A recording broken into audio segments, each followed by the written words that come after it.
You're a resident of 10th and Page and you're a board member of Relief? Well, I was a former board member. I don't know if Okay. I am or not. To tell you the Oh, truth, I'm on so many different organizations, but I did work with Relief with Peg and them, yeah, when at the inception and okay. training the students to go out to talk to folks in the neighborhood about Oh, tree planting early on.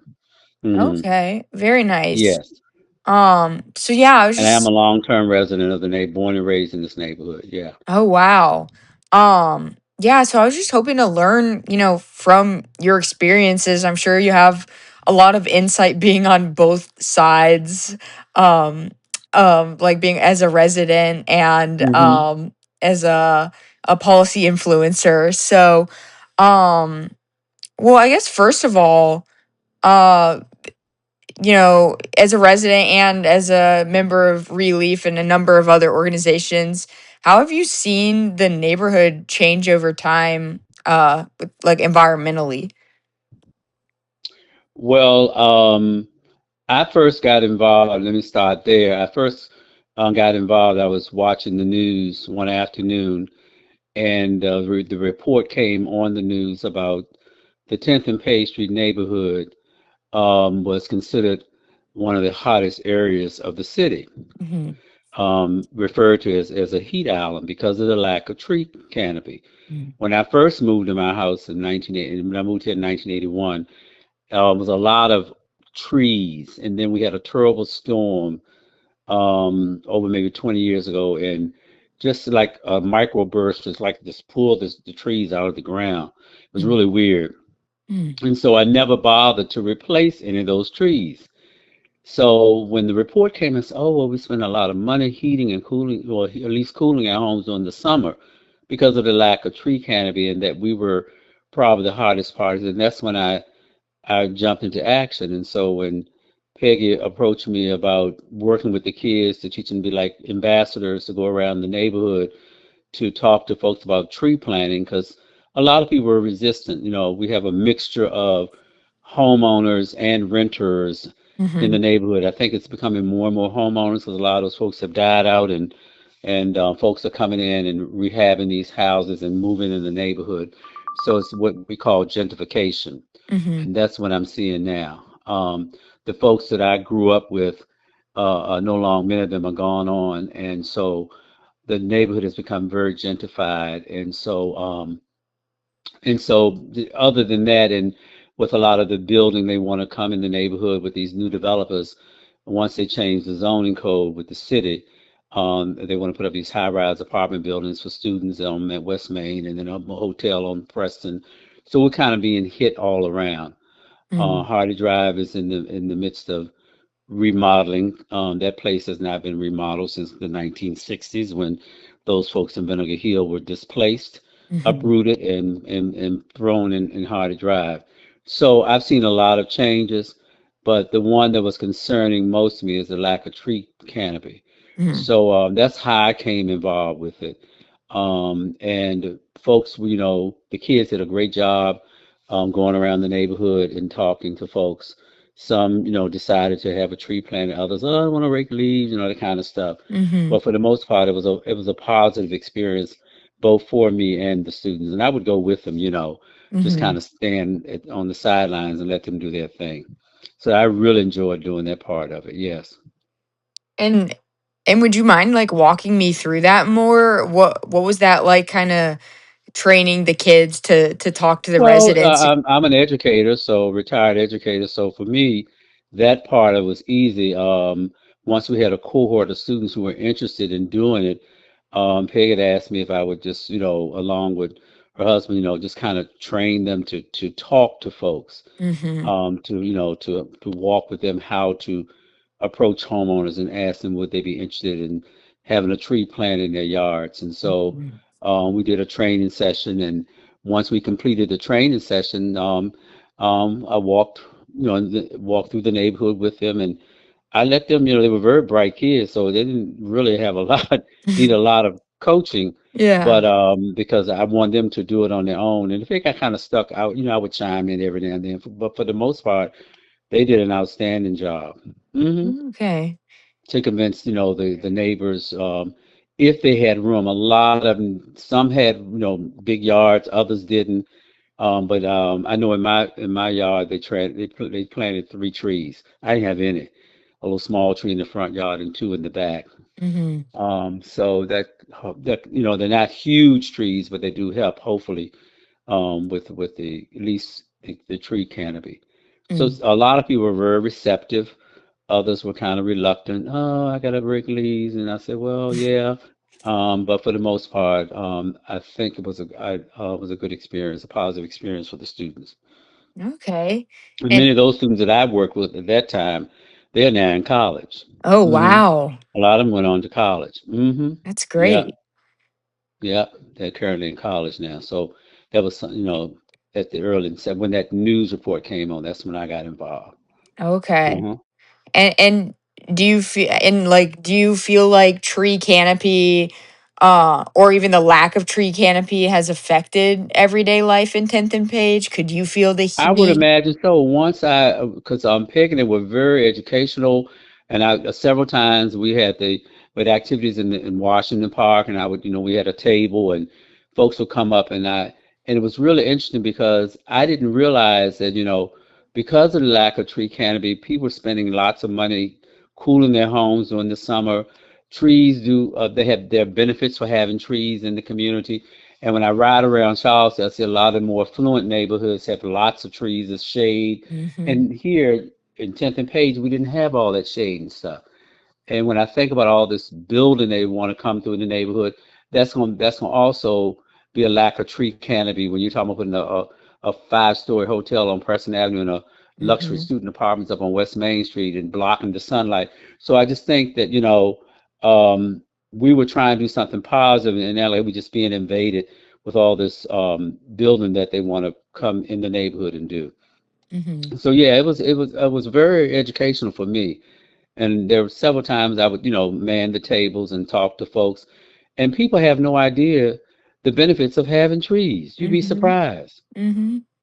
A lot of people did not know. Oh, I didn't know that about that. I said, yeah, the benefits of having trees and what it does, and the lack of not having tree canopy causes asthma and all kinds of, breathing conditions because of the pollution. And being that I live right here on 10th Street, this has become almost like a bypass, cars up and down all day. So the exhaust from the cars, think Mm-hmm. about it, and all that stuff we're breathing in, and how the trees will help with the pollution and so forth. Mm-hmm. Yeah. So And I was very grateful that I got involved in that project. Usually I don't get involved in things that I'm passionate about. And that was one of the things I was passionate about once I heard that news report. yeah, that's amazing what you're doing and spreading the word too. I feel like the more people are informed, the more action can occur. And that kind of brings me to my next question. I mean, obviously, you're using your voice. So what role do you think community voices should play in these, major neighborhood decisions? It's extremely important. I'm also vice president of the 10th and Page Street Neighborhood Association. Oh, So we meet wow. every fourth Wednesday. And Peg is coming to speak next month at our next month's meeting. She reached out and asked me if she could come and speak to the neighborhood association. I told her yes, about a new program they have coming down about tree preservation. So we've invited her to come at next. We meet every fourth Wednesday at the Legal Aid Building up near Washington Park. So she's coming to speak on that. For those of us who have trees, there's a program they're going to also have that will maintain the trees, and so they will, remain healthy.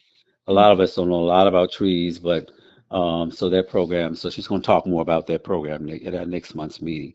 So I think it's extremely important to educate the community Mm-hmm. about the benefits of trees and convince them, to overcome their reluctance of getting a Hmm. tree because they have to Yeah. rake leaves, that kind of Right. stuff. So Right. it's the voices of the community is extremely important, Mm-hmm. and we've been quite vocal lately, Mm-hmm. And as well as the Rose Hill neighborhood. I think they went over when they left 10th and Page, went to Rose Hill as well. So okay. they also had an opportunity to go door to door asking people if they would like trees planted in the Rose Hill neighborhood as well. Okay. Very nice. And do you feel like city leaders are supporting you and the other 10th and Page residents? Is there something they should be prioritizing right now? Supporting us, what, in planting of trees? Yeah, in whichever way. Yeah, trees, just anything environmental. Do you feel like your needs are? I feel like, for as far as the trees, yeah. Mm-hmm. I'm not sure if I'm all that convinced that they understand the plight of all this building that they want to happen that's going to be going on in our neighborhood. And Mm-hmm. I've written letters to them about that, my concern about the high-rise apartment building, Mm-hmm. especially when we have issues with homelessness, the lack of affordable housing in Charlottesville, Mm-hmm. because what you are building on West Main Street is not benefiting the neighborhood. Mm-hmm. And I have nothing because I am an alum of UVA. I graduated from UVA with my master's. So, but what you are building, 5-star, 4-star, whatever Marriott hotel, is not going to benefit the neighborhood. Mm-hmm. You know, it's going to add more traffic, and we are only but so big. Charlottesville in itself is only 10 square miles, if I'm correct. But the point of it is they're piling on. This is the Dairy Central project. That's two different projects they want to go. Dairy Central want to expand with more apartments and a hotel up on West Main Street, high rise on one side, and across the church in the Fifield neighborhood, they want to put more students' apartments. So it just seems going to be very, very cluttered. I was talking to Jordan Yeager last night. He was like, all this stuff and what they realize is going to add more people in the small little area. Mm-hmm. So it's going to be interesting. So we are very much in tune in terms of what's going on and strategizing as to how we can combat as much as possible. I'm not quite sure. I think they would be supportive of tree canopy, but if we continue to do all this building, we won't have anywhere to put trees. Mm-hmm. To be honest with you. Yeah. And Yeah. is the city giving 10th and Page residents a forum to give feedback about this? Do they have a way, I or mean, residents able to we get in meet on touch? our monthly, and we haven't really focused on trees. We've been focusing on this all of this new development that wants to Right. come in the neighborhood. That has been our priority Mm-hmm. um, of late. And the city is Um, aware, like, about the residents' feelings about this. well, of course they're aware because they changed the zoning code, Mm-hmm. and as a result of the change in the zoning code, these developers are swooping in, one by one. Mm-hmm. You know, and so we feel like we're being invaded. And 10th and Page and Rosie are the last of the predominantly black neighborhoods, Mm-hmm. and they're not going to be no longer. We have a rich history. I've done a video. If you go to belovedseville.com, you will hear my voice Oh. talking about the 10th and Page Street neighborhood. There are several videos about all over the city, and I'm the narrator for the 10th and Page Street neighborhood. And we talk about the rich history. And these millionaire developers are coming in here not knowing anything about the history, could care less about the history, and people are concerned. So we're now talking maybe we need to have workshops on wills and trust and folks putting their property in trust and stuff because there's just so much, going on now. So I think that's where our focus has been of late Sure. is all this new development Mm-hmm. that they're proposing. Mm-hmm. That's affecting this neighborhood, Rose Hill neighborhood, Fifield neighborhood, but none of the predominantly white neighborhoods are having to deal with this. Right. And I hate to say it like that, but it's the truth. Mm-hmm. So Yeah. that's the battle we are fighting now. So, hmm And do you not saying feel? they're not hearing us, but I Right. think they're stuck in a rock and a hard place because they changed the zoning code. Yeah. And we're saying it can be reversed, but they I guess they may be afraid of being sued. I don't know. And once they did that, these developers have just come on up in here like flies, just invading. I feel like it's an invasion. And Mm-hmm. people are not happy. You think about the folks in Hardy Drive. They're gonna have, if that ever moves forward, they're gonna have to live with that high rise, second high rise student apartment building on West Main Street hovering over them. Mm-hmm. Yep. And do you think?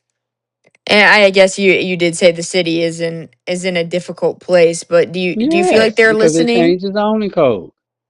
And people are saying it can be changed. Hmm. It can be modified. Mhm. But they have to figure out how they're going to go about doing it because we think it's unfair that they're targeting our neighborhoods and nobody else Right. other than in the university. And that's where those apartments need to be, over in the university area, not in the neighborhood. Right. What is a Marriott hotel? What is it going to benefit us in the neighborhood? Right. Oh, we're going to have what kind of jobs? Maids and janitors? Are Mhm. you going to train people to work the front desk in this expensive a $400 or $500 night hotel? Right. What it's not going to benefit. What benefit are we going to get out of it? Yeah. Eh, You adding more housing? How many of those rental units going to be affordable at 50% or lower AMI? right. Right. That's the issue that's going on in the city. Mhm. Affordability. I have friends that have moved away and had careers in other cities and states, and they said, I would love to come back home. They're all at my age, they're retired. They said, but I can't come back to Charlottesville because I can't afford to live there. Mhm. In my house, one of my friends, she said she lived in Atlanta. She said, my house is paid for. She said, Mhm. but if I sold my house in Atlanta and moved back, so she said, I'd still be underwater. Mhm. That's terrible. You Yeah. can't move back to your own hometown because you can't afford to live here. Right. And and just to backtrack, you said that you narrated beloved, is it beloved Beloved community? Seville did a Okay. series of videos about the different neighborhoods. I Okay. narrated the one on 10th and Page Street. Oh wow. And was that just a general overview of the It talks neighborhood? about the history of the 10th and Page Street neighborhood. Okay. And to be honest with you, it was I think we probably went through about 20 scripts before Oh my we landed gosh. on the one I felt represented the neighborhood. And I mean, and they're very short. They're not long videos, Mhm. so you get a snippet of the history of the neighborhood. Just so much rich history, but we tried to capture everything, and it goes all over the city. Different videos in downtown, the slave auction block. So belovedseville.com. Okay. Yeah, I think I'm Yeah, I'm seeing involved it in that right project as here. well. hmm Wow, yeah. hmm And was there a reason you felt called to do that? I mean, clearly I assume you have quite the connection to 10th Well, it and wasn't Page. that I was felt called to do it. I was asked to do it. Oh, So oh my goodness. uh to narrate it. And I read through the scripts and we did quite a few revisions because there were some things that were not accurate, some Okay. things I felt that need to be left out. That if you're going to talk about one neighborhood with this issue, it needs to be addressed in all the neighborhoods. Because if you haven't made a trip down to the Jefferson School African American Heritage Center, you must do so Okay. because all of that history about the city is right at that Heritage Center, Oh and wow. they do conduct tours. So that will give you also another perspective of Mm. the city in itself and the racial covenants they had back in the day that Mhm. prevented black people from renting or buying homes in white neighborhoods. Right.